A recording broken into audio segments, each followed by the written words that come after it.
Hello, আসসালামু আলাইকুম viewers. আর একটি নতুন ভিডিও নিয়ে আপনাদের সামনে উপস্থিত হলাম। আজকের ভিডিওতে মূলত আমি আলোচনা করব মুরগির বাচ্চাকে আপনারা কয়দিন বয়স থেকে ভিটামিন ওষুধ ব্যবহার করতে পারবেন এবং মুরগিকে কেন ভিটামিন ওষুধ ব্যবহার করবেন এবং মুরগির কোন ভিটামিনের অভাবে কী সমস্যা হতে পারে। আপনারা অনেকেই মুরগি পালন করে থাকেন। মুরগিকে আপনারা গ্রোথ বাড়াতে এবং সঠিক বয়সে ডিমে আনতে বা ওজন আনতে অবশ্যই কিন্তু ভিটামিনের কোনো বিকল্প নাই। আপনারা ভিটামিন ওষুধ কেন ব্যবহার করবেন?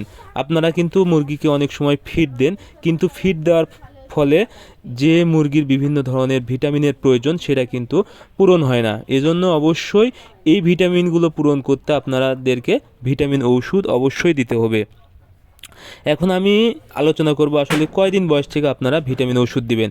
আপনারা ভিটামিন ওষুধ মুরগিকে অবশ্যই 6 দিন বয়স থেকেই দেওয়া শুরু করবেন, কারণ এই সময় মুরগির বাচ্চার বিভিন্ন ধরনের রোগ হওয়ার সম্ভাবনা থাকে বা ভিটামিনের ঘাটতি থাকে। যেমন আপনাদের মুরগির বাচ্চা কিন্তু এই সময় প্যারালাইজড হয়ে যায়। এটা কিন্তু ভিটামিনের অভাবে হয়ে থাকে। এর জন্য আপনারা কি ব্যবহার করবেন? B1 B2 B6 অর্থাৎ থায়ামিন, এই ওষুধটা যদি আপনারা দিতে পারেন, আশা করি আপনাদের মুরগির পা পড়ে যাবে না বা পা প্যারালাইজড হবে না এবং পা অবেশ হয়ে যাবে না।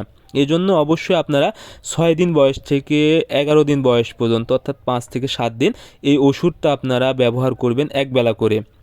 এরপরে আপনারা ব্যবহার করবেন জিঙ্ক একবেলা। জিঙ্ক মূলত আপনারা দুপুরবেলা দেবেন। এটি দিবেন 2 মিলি 1 লিটার পানিতে অথবা 3 মিলি 1 লিটার পানিতে ব্যবহার করবেন। জিঙ্কের কাজ কি? জিঙ্ক মূলত এই সময় মুরগির বাচ্চার অনেক সময় খাওয়ার রুচি কম থাকে, অর্থাৎ খাবার খেতে চায় না। এক্ষেত্রে কি হয়? মুরগির সঠিক ওজন আসে না বা গ্রোথ বাড়ে না।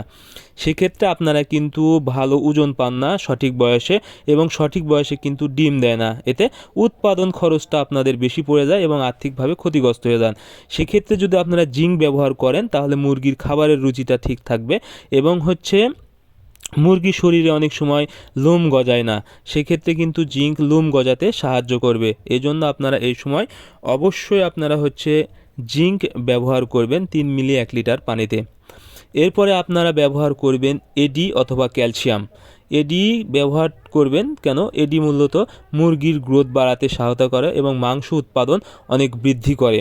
সেক্ষেত্রে সহজে মুরগির গ্রোথ আসে এবং শীতকালে কিন্তু মুরগির গা গরম রাখতে অনেকটাই সহায়তা করে। এতে কিন্তু শীতকালে যে ঠান্ডাজনিত যে সমস্যাগুলো আছে এই সমস্যা থেকে মুরগিকে রক্ষা করে।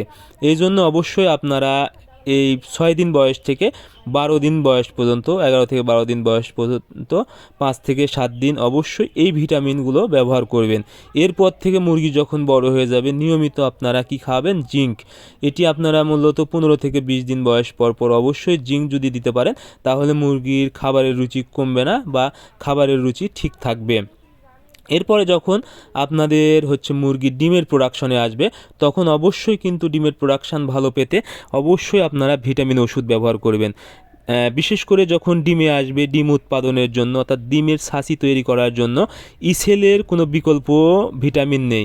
ইসেল কিন্তু অনেক ডিম উৎপাদনে ভালো কাজ করে এবং অনেক সময় দেখা যায় ডিমের প্রোডাকশান কিন্তু মুরগির কমে যায়। সেক্ষেত্রে আপনারা এই ইসেলটা যদি নিয়মিত দেন আশা করি ডিমের প্রোডাকশান কমবে না এবং ডিম নিয়মিত পাবেন। এরপরে আপনারা দিবেন ক্যালসিয়াম, কারণ ডিম দেওয়ার সময় এই ক্যালসিয়ামটা সবচেয়ে বেশি মুরগির শরীরে ঘাটতি হয়। এতে করে দেখা যায় ডিমের খোসা পাতলা হয়ে যায়, অর্থাৎ মুরগি কিন্তু চাম ডিম দেয় অর্থাৎ ডিম ভেঙে যায়। এতে কিন্তু দেখা যায় আপনার ডিম যখন উঠাতে যান ডিম ভেঙে যাওয়ার ফলে কিন্তু আর্থিকভাবে অনেকটাই ক্ষতিগ্রস্ত হয়ে যান। এই জন্য যদি আপনারা নিয়মিত ক্যালসিয়াম ব্যবহার করতে পারেন তাহলে কিন্তু মুরগির ডিম উৎপাদন সহায়তা করবে এবং ডিমের খোসা শক্ত হবে এবং ভালোভাবে কিন্তু আপনারা ডিমের প্রোডাকশান পাবেন। এই জন্য মুরগিকে সুস্থ রাখতে এবং মুরগি থেকে ভালো প্রোডাকশান পেতে বা মাংস উৎপাদনের জন্য যদি ব্যবহার করেন সেক্ষেত্রে মাংস ভালো পেতে ভিটামিন ওষুধের কোনো বিকল্প নেই। এই জন্য আপনারা অবশ্যই মুরগিকে সুস্থ রাখতে এবং ভালো গ্রোথ, ওজন এবং ডিমের প্রোডাকশান পেতে নিয়মিত এই ভিটামিন ওষুধটা আপনারা ব্যবহার করবেন। সো আজকের ভিডিও এই পর্যন্তই। আপনারা আমাদের পরবর্তী ভিডিও পেতে অবশ্যই চ্যানেলটি সাবস্ক্রাইব করবেন। ধন্যবাদ সবাইকে। আল্লাহ হাফেজ।